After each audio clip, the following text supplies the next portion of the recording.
all of you. You have read about the lot of rules related to the model.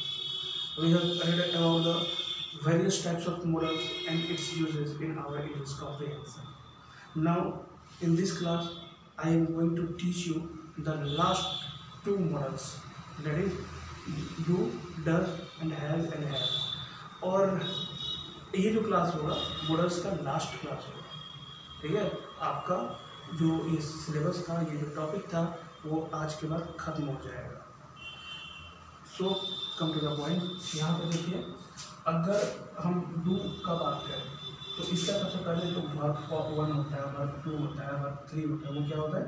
ये होता है हमारा do या does, ये V2 होता है हमारा डिड, और V3 होता है डन, ठीक है। तो हम आपसे बोले थे कि ऐसा verb which can be used as helping verb as well as main verb, तो उसको हम लोग क्या कहते हैं? उसको हम लोग रिकॉल करो जरा सा, क्या कहते हैं उसको? प्राइमरी ऑक्सिलरी वर्ब कहा जाता है।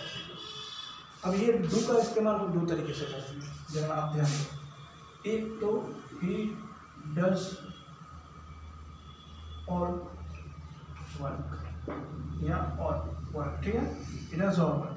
तो यहाँ पे आप देखो, ही डज और वर्क, और दूसरे में he did not come yesterday. अब बताइए जरा सा कि ये दोनों में क्या फ़र्क रह गया? ही डज और वर्क, यहाँ पे ये जो डज है वो एमडी की तरह यूज हुआ है, यानी कि मेन वर्ब की तरह, और यहाँ पे जो डिड है वो हमारा यूज हुआ है किसकी तरह? तो ये हमारा हेल्पिंग वर्ब के रूप में इसका इस्तेमाल किया है।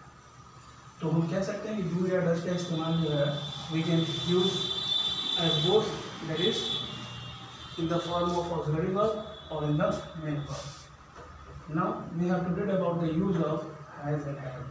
First of all, we must know about their form. The first form of has and have is itself has and have. यही होता है।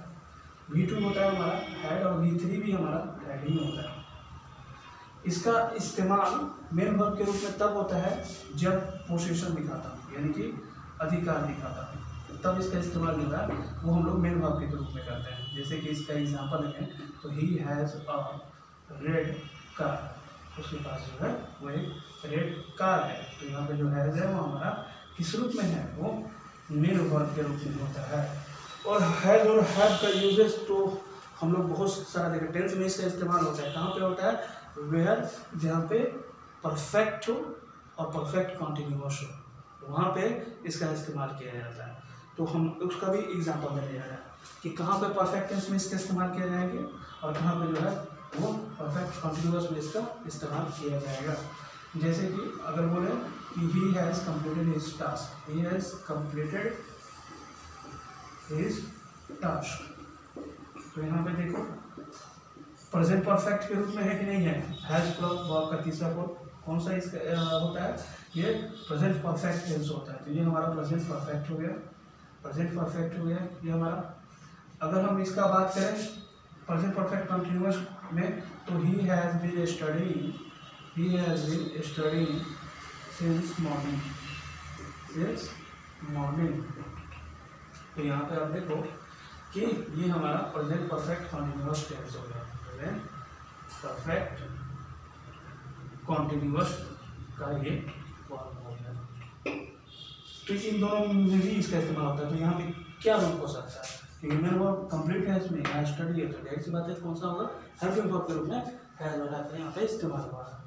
नाउ हैज और हैव का इस्तेमाल जो है वो एक सिचुएशन में और होता है, जब फोर्स्ड एक्शन, मतलब किसी चीज़ को करने के लिए आप जोर डाल रहे हैं। फोर्स्ड एक्शन, जैसे टीचर आपको कुछ कह रहा है, नहीं आपको जो ये तो करना ही पड़ेगा, you have to do this, ठीक है। अगर आपसे बोला जाए you have to do this sum, अब यहाँ पे you have to do this sum, तो हैव प्लस इन्फिनेटिव आया है। हैव प्लस इन्फिनेटिव का प्रयोग होता है फोर्स्ड एक्शन के लिए, और इन्फिनेटिव का फॉर्म क्या होता है? टू प्लस बी का पहला फॉर्म, यानी वर्ब का पहला फॉर्म। यहाँ पे देखो टू का, और वर्ब का पहला फॉर्म डू आया है और हैव आया है।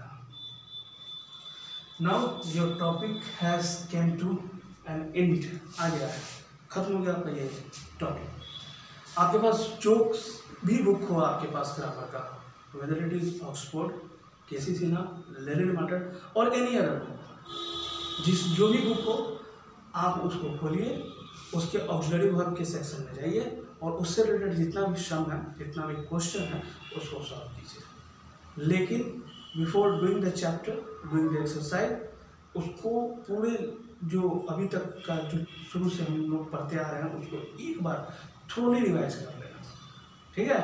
और उसके बाद जो है उससे रिलेटेड जो है वो क्वेश्चन हम लोग को करना है। और जब हम लोग ऐसा करेंगे तो इस चैप्टर पे हमारा ग्रिप हो जाएगा, हमारा पकड़ हो जाएगा। When I will come in next video, I will explain about some other rules of English grammar. Okay, good day all of you and thank you.